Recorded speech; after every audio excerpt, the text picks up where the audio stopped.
그 민주주의가 위기에 처했다고 하는 것은 크게 두 가지로 볼 수 있는데, 한 가지는 민주주의는 아까 말씀드린 대로 주권 재민이란 가치가 핵심이라고 말씀드리지 않았습니까? 그런데 모든 권력과 권한이 국민들에게 있는데, 실제로 우리가 그런 권한을 행사하는 주인으로서 자리매김되고 있느냐 하는 문제 인식인 것이죠. 보통 국민들은 그냥 선거 때 나온 후보자 중에 한 명을 뽑는 것으로만 자기 권리를 행사할 수 있고, 나머지 그 외의 기간 동안에는 우리가 관심이 있는 여러 가지 문제들을 결정할 수 있는 아무런 권한도 주어지지 않고 있죠.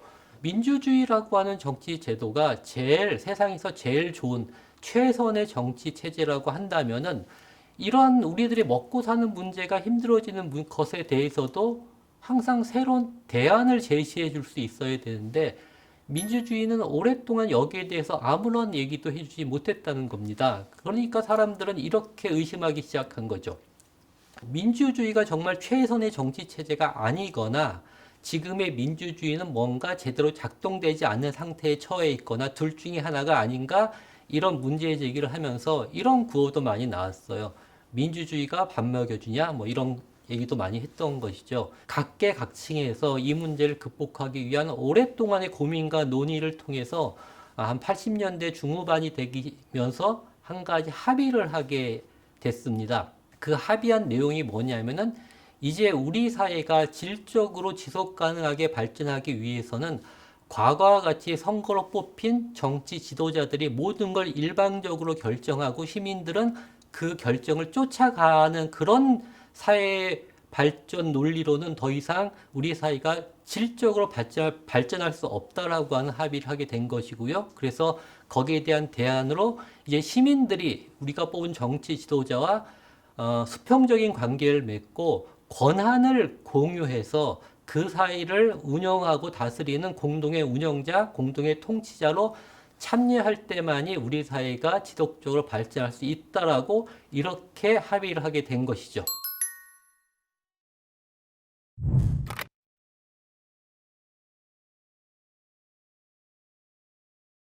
그런데 여러분 생각해 보세요. 중요한 문제 이런 것보다 여러분들이 참여를 하겠다고 마음 먹는 거는 이런 문제 아니에요? 우리 집 뒤에다가 쓰레기 소각장을 지을지, 아니면 걷다가 공원을 지을지, 아니면 아파트를 지을지, 문화센터 같은 걸 지을지 하는 것들을 결정할 권한은 지역 정부가 가지고 있다는 것이죠. 사실 대부분의 시민들은 이제 뭐 우리 지역사회 이런 걸 생각하기보다 자기와 자기 가족들의 문제를 걱정하면서 살아가거든요. 그래서 시민들이 참여하는 그 동기는 큰 중요한 문제, 뭐 이런 문제가 아니라 자기 피부에 와닿는 그런 현실적인 문제가 있을 때 참여를 하기로 결정을 한다고 하는 것이죠.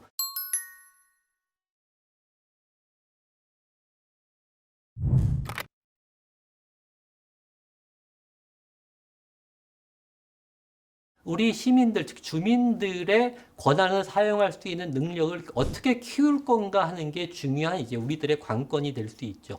주민자치를 활성화시킨다고 하는 데 있어서는 이게 가장 핵심적인 관건 중에 하나라고 볼 수 있습니다. 그런데 그럼 주민들의 자치력을 강화시키기 위해서는 어떻게 하면 될까요? 훌륭한 교수님을 모셔가지고 강의를 많이 들으면 될까요? 예를 들면 여러분들이 피아노를 치고 싶단 말이에요. 피아노를 잘 치고 싶단 말입니다. 그런데 피아노 잘 치는 사람을 초청해서 강의만 많이 들으면 피아노를 잘 칠 수 있나요? 그렇지 않죠. 우리는 계속 피아노 치는 연습을 해야 되는 거죠. 서툴더라도 해야 되는 거죠. 마찬가지로 우리들이 권한을 사용할 수 있는 능력, 즉 자치의 역량을 강화하기 위해서는 권한을 사용해 보는 경험들을 계속 축적할 필요가 있다고 하는 겁니다.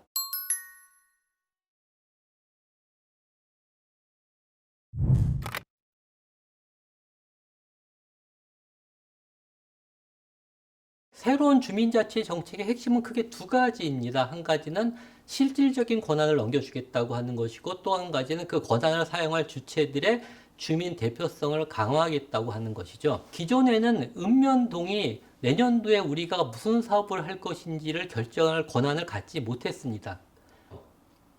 보다 구체적으로는 주민자치회는 내년도에 우리 동에서 우리 지역에서 어떤 일을 할 것인가 하는 사업을 결정할 권한을 갖는다는 거죠. 이거는 뭐 별로 그게 뭐가 중요해라고 생각할지 모르겠지만 굉장히 큰 변화입니다.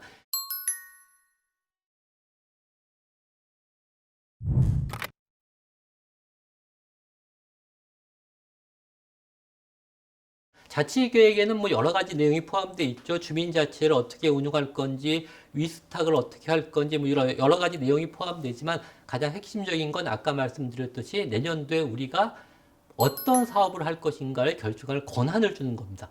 역할을 주는 게 아니라 권한을 주는 거예요. 결정할 권한을 줘요. 물론 주민자치회가 최종적으로 결정할 수는 없지만 주민자치회가 내년도에 무슨 사업을 할 것인지 안을 만들고 그걸 주민총회를 통해서 통과가 되면은 그건 최종적인 결정이 되는 겁니다. 물론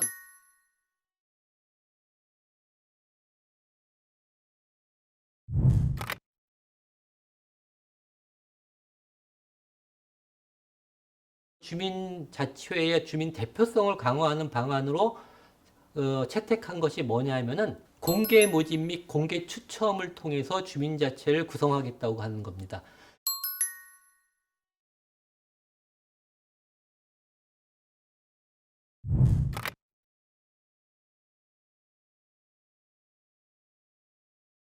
그 주민자치회는요, 어디까지나 주민들이 주인이에요. 그러니까 주민자치위원은요, 아주 중요한 역할을 하긴 하지만 어쨌든 주민자치의 궁극적인 대상 그리고 궁극적인 어떤 주체는 바로 주민이라고 하는 걸 여러분들이 명심하셔야 됩니다. 그러다 보니까 주민자치회의 어떤 운영이나 이런 것들은 항상 개방해 놓으셔야 되고, 그 다음에 뭐 회의록이나 이런 것들도 다 오픈하셔야 됩니다.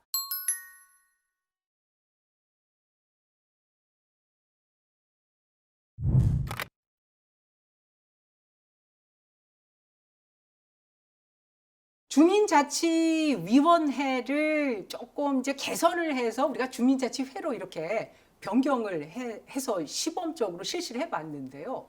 이 주민자치회의 어떤 가장 큰 문제점으로 많은 사람들이 지적하고 있는 게 바로 아직도 주민자치에 대해서 일반 주민들의 어떤 공감 능력, 참여 이런 것들이 적다라고 하는 것이 일반적인 어떤 평가입니다. 그 다음에요. 또 어떤 문제가 있냐면요. 사실 이제 우리 지역에는 뭐 그 주민자치회하고 공공기관만 있는 게 아닙니다. 뭐 잘 아시다시피 우리 지역에는 뭐 소위 말해서 자생조직이라고 하는 데도 있고 뭐 시민단체도 있고 여러 그 이 단체들이 있죠. 그리고 우리가 사실 저 협업해야 될 그리고 이야기를 들어야 될 그런 그 기관이나 그런 기구도 굉장히 많습니다. 근데 한번 곰곰이 한번 생각해 보세요. 얼마나 그들 조직하고 우리가 협조를 했었는지. 냉정하게 아마 판단하실 수 있을 거예요. 별로 그렇게 서로 뭐 의사소통을 많이 한다든지 협력 관계를 구축하기 위해서 우리가 막 노력을 한다든지 적극적으로 뭐 가서 이야기를 들으려고 한다든지 이런 노력들이 사실 별로 없었지 않았나 이런 평가를 하실 수가 있을 겁니다. 그래서 전반적으로 보면 주민자치회의 어떤 그러한 그 역할이 굉장히 소극적이었다라고 하는 그런 평가. 그 다음에 어떤 독립성에 대한 어떤 그런 한계점. 그리고 그 이 일반 그런 그 이 우리 지역 내에 다른 구성원들과의 어떤 협력 관계에 있어서 굉장히 소극적이지 않았나 이런 평가를 할 수가 있습니다.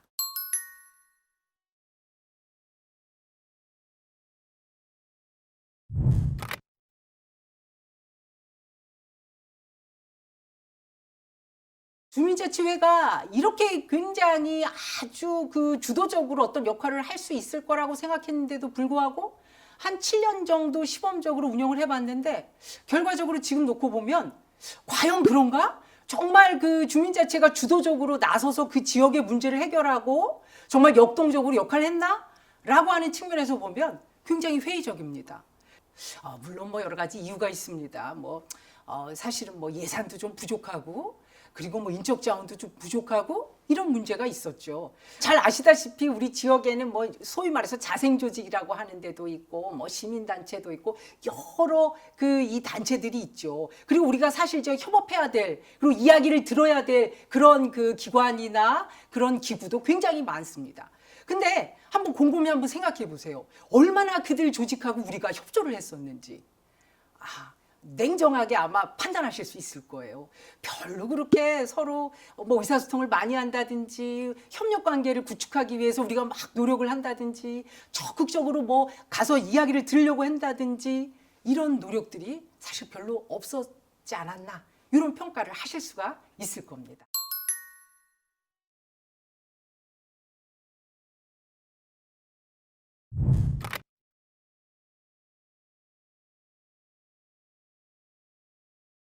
그러니까 경찰 조직을 설치 운영하는 주체가 국가에 있으면 국가경찰, 지방자치단체에 있으면 자치경찰이라고 얘기를 합니다. 이게 간단합니다.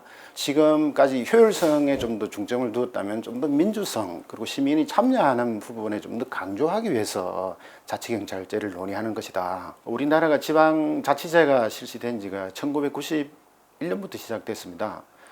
그때 헌법재판소에서 누군가가 이제 왜 지방자치제를 하느냐 헌법 소원을 제기했습니다. 그때 헌법재판소에서 국토도 협소하고 다민족국가에서는 중앙집권제가 필요할 수도 있다. 그러나 이 지방자치제도는 권력분립 원리의 측면에서 지방분권이죠.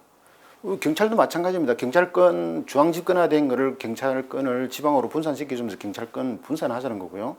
그리고 지방의 개성 및 특성과 다양성을 국가 전체의 발전으로 승화시켜야 된다. 국토가 좁지만은요, 우리나라가 강원도 어느 산골이랑 서울의 강남이랑 치안 수요가 똑같을 수가 없잖아요. 경찰청에서 강남, 서울을 보고 야 지금 교통 단속을 철저하게 해라고 얘기를 하면 그게 강원도에도 그게 똑같이 적용돼야 되는 사항은 아니잖아요. 그래서 필요한 거고요.